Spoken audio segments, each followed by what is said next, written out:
in this picture of this conversation and the biggest picture of maybe what would be our highest expression of divine in form, which is what I'm going to just keep coming back to over and over, the balance between our humanity and divinity being tethered between the core and the cosmos, is more like to get all of these chakras wide open, balanced, and free flowing, because then we are so connected to ourselves, love and trust, that we can connect with others through love and trust, through honesty and intimacy, and all of the things. It's just let's take that and roll into the heart.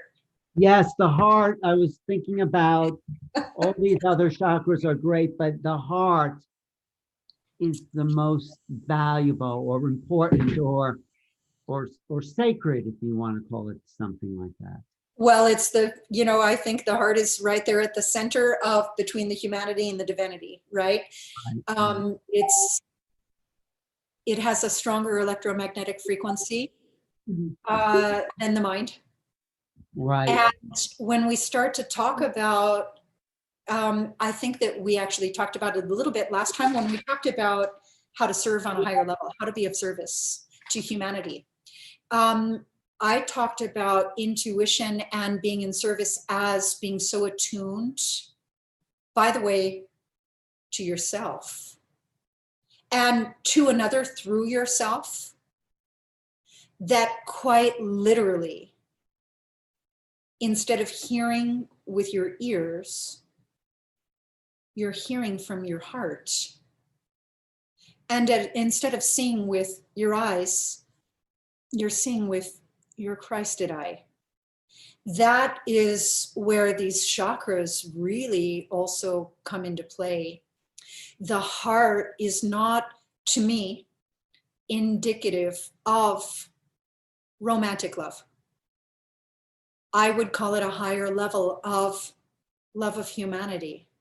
And now we're already crossing over with root, right? Connectedness, ability to trust humanity, love of humanity, compassion for humanity.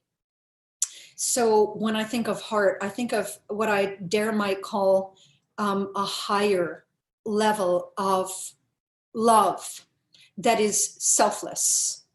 And by the way, that ability to have compassion for others, remember, self-cultivation leads to service.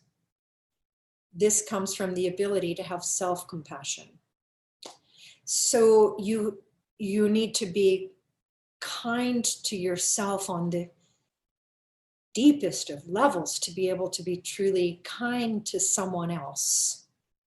So it's something that you do the work on yourself, by yourself, for yourself, with yourself, so that you can then turn your work in service for others, with others. And again, that's how I think we serve, is what I said to Amy, sharing yourself with someone else in the context of the work you've already done. And that probably is why I feel so comfortable and confident having these conversations, because remember, I spent, and by the way, never done, never there, right? This lifetime, it's a progression. And as soon as you get one lesson, I will tell you the next one comes. It never, so far, for me, it never stops coming. But you learn how to navigate, you learn how to ride the waves, and you learn to recognize the lessons that are the indication of what's active within you, that, have come into your field through your own manifestations. Remember connecting to your third, hey, connecting to your power, connecting to your strength, connecting to your eternal life force before this life and after, is a very, very, very high level of what I'm going to call spiritual accountability, that I will say with pure compassion, many people actually simply are not ready for. So now we can start to look at how connecting to your power and connecting to your strength.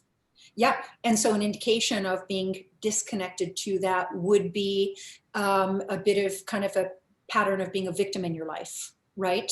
Feeling that you have no choice, feeling that there's nothing that you can do, disempowered, disengaged, well, I don't want to say disconnected, because then we're looping back to the root, but they're all connected, aren't they?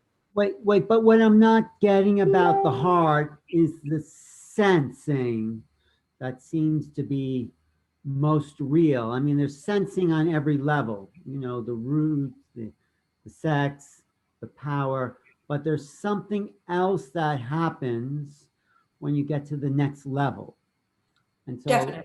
I'm not hearing you really describe that. I mean, maybe you are, Okay. but Do you, you know how in every single talk we've ever had, and every talk I ever have, every relationship I have, everything in my life, I always express that I begin with love and gratitude, because love and gratitude are the highest frequencies, right? This is the heart chakra. This is centered and seated in love and gratitude, where there is, oh, I better make those notes. Here's the thing. If we say that love and gratitude are the highest frequencies, mhm, then we're bringing in compassion, which, remember, all of these qualities present in any number of forms.